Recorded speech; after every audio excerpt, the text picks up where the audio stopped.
நிறைவாழ்வு AG சபை வழங்கும் morning மன்னாவிற்கு உங்களை அன்போடு வரவேற்கிறோம். கர்த்தருடைய பரிசுத்த நாமம் மகிமைப்படுவதாக. இந்த நாளிலே உங்களை சந்திப்பதிலே மிகுந்த சந்தோஷம். எனக்கு அன்பான தேவனுடைய பிள்ளைகளே, மனசுல ரொம்ப குழப்பத்தோடு, மனசுல ஒரு ஸ்டெடி மைண்டோடு கூட இல்லாம மனம் ரொம்ப தடுமாற்றம் அடைஞ்சிட்டு இருக்கு. காரணம், எனக்கு நடக்கக்கூடிய பிரச்சனை, நான் கடந்து போகிற பாதை அது ரொம்ப கடினமா இருக்குது. அது உங்களால புரிஞ்சுக்க முடியுமா? அது உங்களால ஏத்துக்க முடியுமா? அந்த பாதையில நீங்க நடந்திருக்கீங்களான்னு எனக்கு சந்தேகமா இருக்கு அப்படிங்கிற ஒரு பெரிய கேள்வியோடு கூட இந்த வீடியோவை நீங்க பார்த்து கொண்டிருக்கலாம். எனக்கு அன்பான தேவர்களே, கர்த்தர் இன்றைக்கு உங்களோட பேசுகிறார். ஒரு வசனத்தை வாசிக்கிறேன் பாருங்கள். அப்போஸ்தலர் நடவடிக்கைகள் 27ஆம் அதிகாரம் 22ஆம் வசனம் இப்படியாக சொல்கிறது, திடமனதா இருங்கள் என்று இப்பொழுது உங்களுக்கு தைரியம் சொல்லுகிறேன். ஒரு தைரியத்தை சொல்லுங்க. ரொம்ப ஸ்ட்ராங்கா இருக்கு. உங்க நம்பிக்கையில ரொம்ப ஸ்ட்ராங்கா இருக்கு. தேவன் எனக்கு இந்த காரியத்தை செய்வார். பவுலுடைய சூழ்நிலையை பார்க்கும்போது ரொம்ப வித்தியாசமான ஒரு சூழ்நிலை. கடல் பிரயாணத்துல, இந்த கடல் பிரயாணத்துல எல்லாம் நஷ்டமாயிடுச்சு. கொண்டு வந்த எல்லா பொருட்களையும் தூக்கி கடல்ல தூக்கி போட்டாங்க. அவ்வளவு சேதம், அவ்வளவு போராட்டம். சொல்ல போனா நம்ம எல்லாம் பிழைக்கிறது ரொம்ப கஷ்டம்தான்.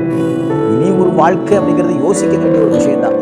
அது கிடைக்குமாங்கிற ஒரு பெரிய சந்தேகம் தான். அப்படின்னு ஒரு சூழ்நிலையில படபடத்து ஒரு மரண பயம் அவங்களை இறுக்கமாய் பிடித்துக் கொண்டது.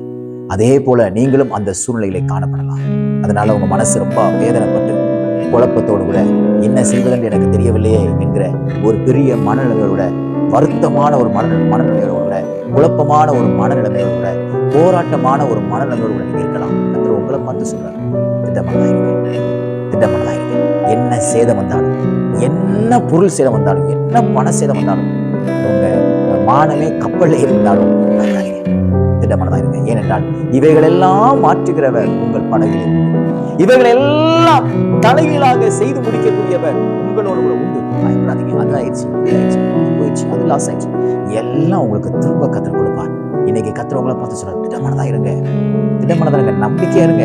நீங்க எந்த காரியத்தை குறித்து ரொம்ப சோர்ந்து போகாதீங்க. உங்க மனசை விட்டு விடாதீங்க. கிறிஸ்துவின் மேல நீங்க வச்சிருக்கிற நம்பிக்கை, கிறிஸ்துவின் மேல நீங்க வச்சிருக்கிற விசுவாசம், உங்க ஜெபம், உங்க பரிசுத்த வாழ்க்கை, உங்க ஊழியம், ஆமே நீங்க கத்திற்காக கொடுப்பது, இதெல்லாம் விட்டுறாதீங்க. திட்டமானதா இருங்க, திட்டமானதா இருங்க. போனதெல்லாம் திரும்ப வரும், இழந்தது எல்லாம் திரும்ப பெற்றுக்கொள்வீங்க. மனசை மட்டும் விடாம தேவனோடு இணைத்துக் கொள்ளுங்க. சொல்லி மனசை விட்டுட்டா, ஆனா தேவனுடைய ஆலயத்துக்குள்ள போயிட்டு ஜெபித்து விட்டு வெளியே வரும்பொழுது அவளுக்கு ஒரு கான்பிடன்ட் வந்துச்சு. இனிமே நான் அழமாட்டேன், இனிமே நான் இதை பத்தி நான் கவலைப்பட மாட்டேன். ஏன்னா சொல்ல வேண்டியவர்கிட்ட நான் சொல்லிட்டேன்.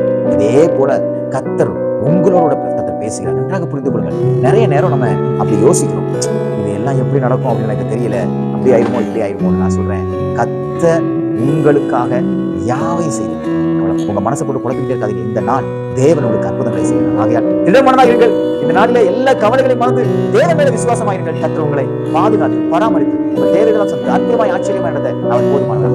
God bless you.